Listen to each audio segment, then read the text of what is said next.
Hello everyone, it's time for a house call. I'm your host, Kim Becket.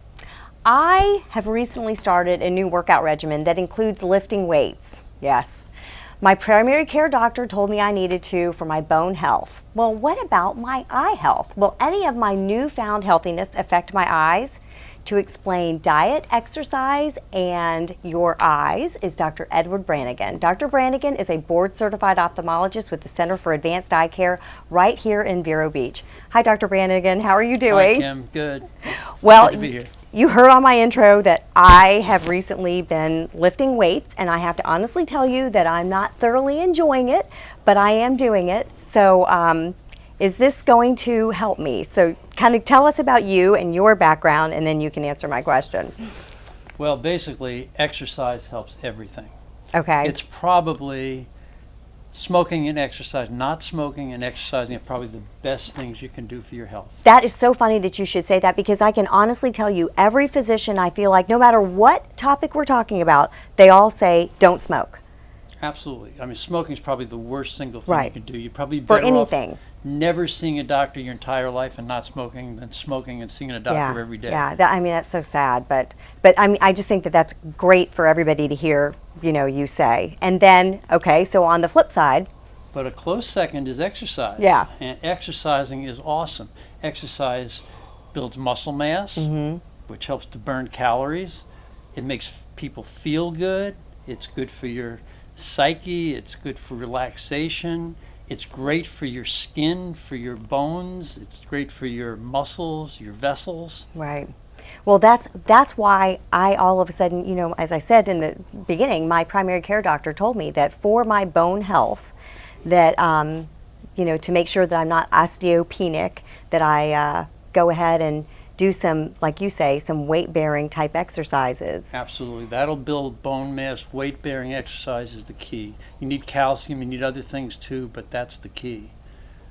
And so how is this going to also help me regarding my eye health? So kind of like, how does that, it all works together? You know, we didn't mention before, but, you know, exercise is a great way to keep your weight under control. And for instance, macular degeneration, one of the big risk factors is obesity. Really? As is, you know, the other thing exercise will help with weight control is type 2 diabetes. Right. Hypertension. I mean, those two things almost go away if you can control the weight. There's very few skinny type 2 diabetics. That's very interesting. And I have to say, because I know also we've talked so many times, like you just mentioned macular degeneration, that there are so many diseases of the eye that are associated with obesity and diabetes and high blood pressure. I mean, these are all things that we're all trying to avoid and control. And absolutely, and diet especially will affect macular degeneration. We'll talk about that in a minute. And before I even get to that, it also affects dry eyes.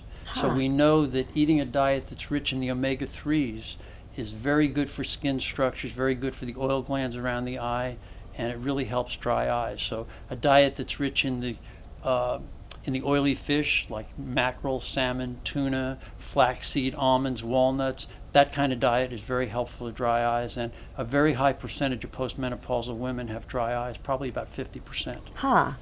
Now, macular degeneration, we know that the only real treatments for dry macular degeneration are antioxidants and zinc. And good studies have showed without a doubt that the incidence of vision loss with macular degeneration is reduced by about 25 to 30% with that kind of a diet. And so what are some of the foods that we're talking about? So, I mean, I know you mentioned fish.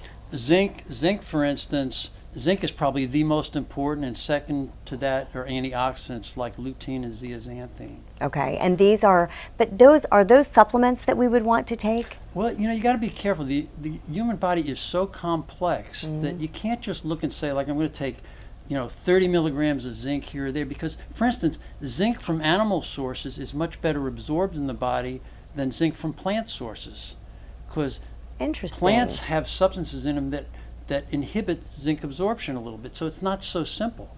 We know we want to get the zinc in, but getting zinc from poultry or fish, or you'll like this, dark chocolates. Oh, yum. Those are good. Garlic, those kind of things are good ways to get zinc. It's also in plant things. It's also in flaxseed and those kind of things. But remember, you get it better from the animal sources. Huh. Now, see, I would have never known that. Now, how often, I mean, I know that we should eat this every day, but, how many times a week do you think we should eat fish? It's probably good. Fish is very, very healthy. It's probably a good thing, good source of protein and, good fats in fish. Probably a couple of times a week would be a good idea. Okay. If you can tolerate. But there are other ways to get those nutrients in too. As far as, for instance, the macular degeneration, I tell people to eat dark leafy greens, spinach, kale, broccoli, collards, those kind of things. That's good antioxidants, zeaxanthin and lutein. Years ago we did beta carotene, but we're not so much in favor of that anymore because smokers who take beta carotene, which is a form of antioxidant, they have a higher risk of cancers. Wow. So it's better certain lung cancers, Right. which smokers have anyway, but it's increased with beta carotene. So now lutein and zeaxanthin are probably a little better choices. Interesting. Well, Dr. Branigan, sit tight because we will be right back with more interesting house call.